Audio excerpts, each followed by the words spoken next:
25. I follow as he steps through the doorway into the cell. For an instant, I hope this is where I will find my fellow Rangers. Instead, I find nothing alive. Only bones. In the middle of the floor is the skeleton of a giant snake. In life, it had coiled around an object with crushing force to form the characteristic cone shape of a constrictor, coil stacked on coil. Its large skull lies on the floor, empty eye sockets forming sinister shadowed voids.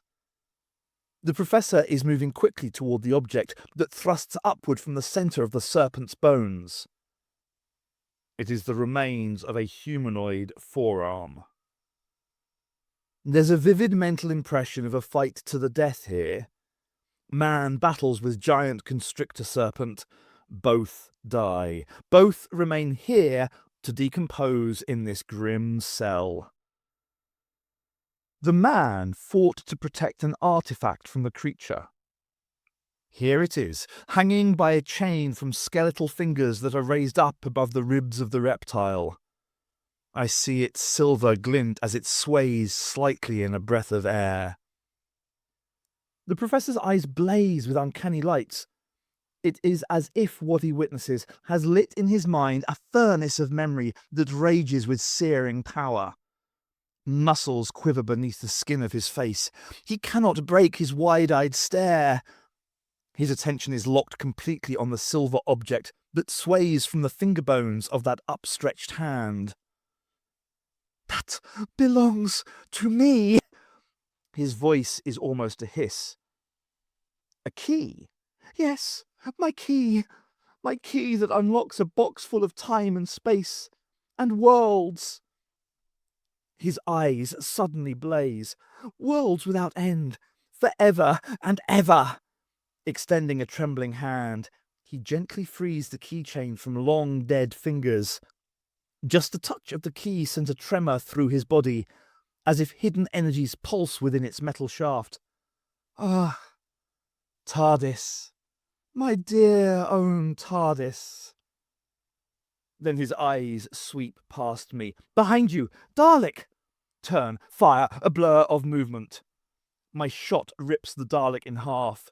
Its metallic base somersaults backwards to burst into shards against the passageway wall. I run for the doorway to see if there are any more. There are! 2 are gliding along the passageway to my right. I blast them, reducing them to burning ruin. Weirdly, one continues moving toward me, even though my shot has decapitated it. Some dying intelligence within it fires off a wild shot. The ball of raw energy ricochets against the wall like some low-altitude meteor. The heat singes my hair, my face is scorched, but apart from that, I'm unhurt. Raising my firearm, I'm ready to loose off another round at the amputated base unit that still creeps towards me, belching smoke from its torn superstructure. I glance at the magazine beneath the gun. Low power. I've got perhaps half a dozen rounds left in the reservoir.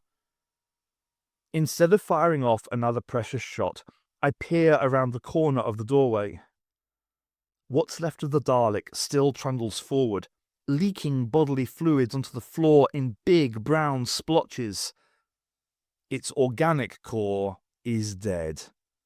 The machine is a mindless configuration of electronics, hydraulics, and motors that still function. Just. It hisses by the doorway, bumps into the left wall at an oblique angle, then slowly wheezes on to a slow-motion ricochet off the opposite wall. As the dying hulk creeps into the distance, I swiftly check that no more of the monsters are coming our way. Anything? The man calls from behind me in the cell. Daleks! There were 2 of them, but they're not going to worry us now. I remain on the threshold of the cell where I can keep watch on the passageway. So, you remember now? Tell me what happened to you, Professor. Professor? The man holds up the key by its chain so he can watch it glint in the light. Professor? He shakes his head. No, call me Doctor.